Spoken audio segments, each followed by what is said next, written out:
Again, my name is Sarah Heck. I lead the public policy team at Anthropic. I'm relatively new to this role, but not very new to Anthropic, and it's wonderful to be here at Seed AI with a group of people that I see many friends in the audience, and also people who I anticipate will be my friends by the time I leave here today. So please come up and say hi if I don't know you. For those of you that are less familiar with Anthropic, which I assume if you are here, you are not familiar with Anthropic, but there's no shame if you're not. We build a family of AI models called Claude. Millions of people use Claude every day to write code and analyze their documents and work through hard problems. But we are a safety lab, and we are we're operating at the frontier, and our product mission and our company mission is very much aligned with a human mission to make sure that AI goes well for humanity. So this vantage point is why I'm here, because the thing that keeps me up at night is actually the information asymmetry. I think we are seeing this across Washington all the time. You guys are very familiar with it. I feel like most of my job is actually just translating between Washington and Silicon Valley and everything in between, as well as representing the people across America and frankly around the world that see AI as an opportunity, see challenges ahead, and how do we work constructively with lawmakers to make sure that people know what's coming and people have a choice in the decisions that we make about what's coming. So I want to do three things in the next few minutes. I want to tell you what we're actually seeing at Anthropic, show you where I think this powerful technology is going to land first, and talk about what this means for people and how governments maybe should respond. I'm told to point it that way. Woo, okay. This is great. Okay, so let's start with the headline. AI progress is not slowing down. It's speeding up. I think that there's some commentary out there about scaling hitting a wall or diminishing returns of AI, and that is not at all what we are seeing inside Anthropic. And I wanna share a little bit of data with you. A year ago, our best model could work autonomously on a task for about 30 minutes before it needed a human to step in. Today, that number is closer to 5 hours of autonomous work. Our engineers are now routinely building multiple instances of Claude that work together on multi-day projects, things like complex infrastructure refactors or kernel optimization.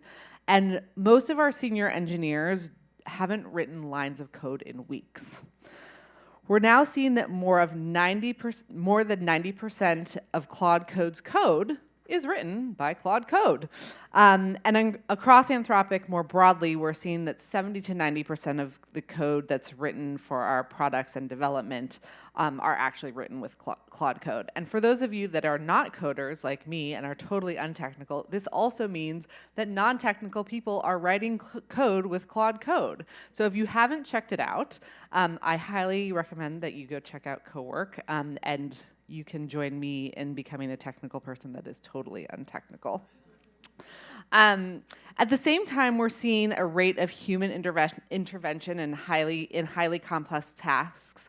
The number of humans that need to step in to correct Claude is dropping very quickly, and it's gone from 5.5 interventions per session down to 3.2, a 42% decrease in 6 months. So this is really rapidly changing.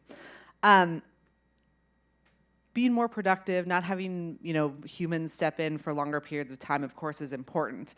But I think that the thing that is perhaps more important and that should get your attention is that the loop is closing. Claude is now generating training environments for training the next version of Claude. It's proposing algorithmic improvements. It's writing the infrastructure code. We're watching the early stages of AI systems meaningfully contribute to their own development, or as we call it internally, it's Claude's all the way down the stack. So we are not yet at runaway recursive self-improvement, but we can see the early pieces of this assembling, and this is something that that people across Washington should really be aware of. I do it. It's gonna go. Not gonna go. Did I do it? Okay, woohoo. So where does this end up showing up in the real world first? And I'd argue that it's probably gonna be cybersecurity. Earlier this month, we published the results of a partnership with Mozilla, where we pointed Claude at the Firefox codebase, one of the most heavily tested open source projects on Earth. In 2 weeks, Claude found 22 novel vulnerabilities. Mozilla rated 14 of them high-severity vulnerabilities. To put that in perspective, that's nearly a fifth of all the high-severity Firefox bugs found in all of 2025. Surfaced in just 14 days by a model that costs just a few $1,000s. The first one that Claude found it in 22 minutes. So this is happening quickly. And Firefox was just one engagement. Across open source software broadly, we now passed 500 high-severity vulnerabilities, some that had been sitting undetected for decades despite years of professional fuzzing. That's what we call arming defenders in practice. Now there's asymmetry in the matter of policy. We also tested whether Claude could exploit the bugs that it found, actually weaponize these bugs. It mostly couldn't, which is good. Out of hundreds of attempts, it turned vulnerability into working exploits only twice, and only in a stripped down test environment.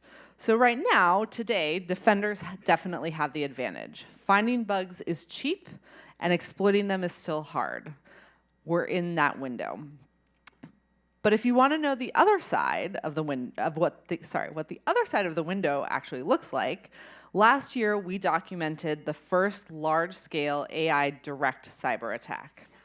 The Chinese state targeted 30 targets, and the human operator that was put at it took about 20 minutes of work for each of the targets.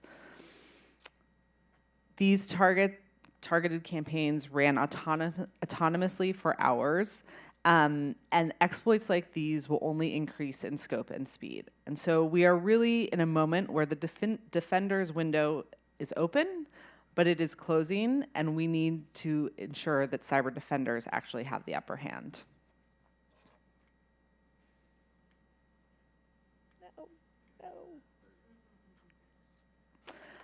Which brings me to this audience, being here in Washington.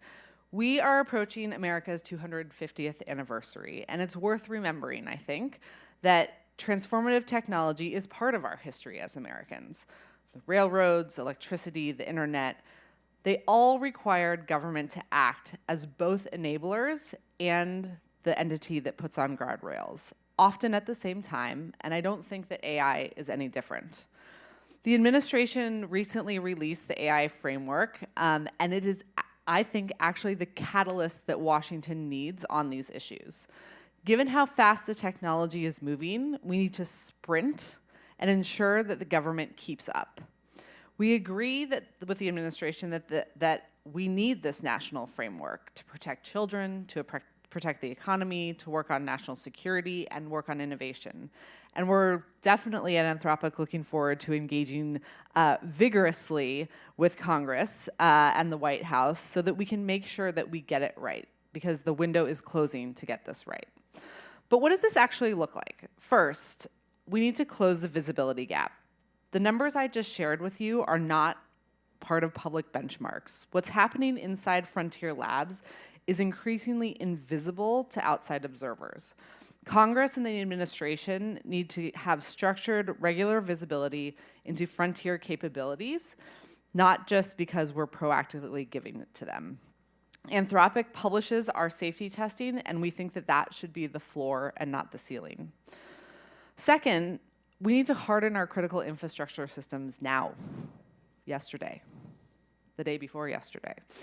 The defenders do still have the advantage in cybersecurity, but it is real today, but it will only be temporary. Federal agencies, critical infrastructure operators, and the open source ecosystem that underpins all of it need to move while the window is open, And the tools do exist, but we need urgency to make sure that they catch up. Third, we need to build government's own capacity. Third-party evaluation bodies, technical talent inside agencies, the ability to independently verify what labs are telling you. If AI development keeps accelerating, and I believe that it will, governments need to build the muscle to keep pace. So perhaps, if I can click and close, I think we need to be aware that the political risk here isn't about looking like we're anti-innovation. We're very pro-innovation. America is an innovative country. But the political risk, I think, is that we look like we're all taking a hands-off approach to the most transformative technology that any of us will see for multiple generations. The builders in this room are going to keep building. That's what we do at Anthropic. That's what many of you do at your own labs or research organizations. But the policymakers need to be at the table with us, and we need to do a much better job engaging and translating the things that are difficult and crazy that are coming to them. And we need to make progress on these things quickly. As a former government official myself, I know that government's comparative advantage isn't always speed, and that's okay. That's why people like Anthropic and many of you all in this room are here to partner with government. But if we don't create and build on this partnership quickly, I fear the window will close before it is too late. So thank you for having me.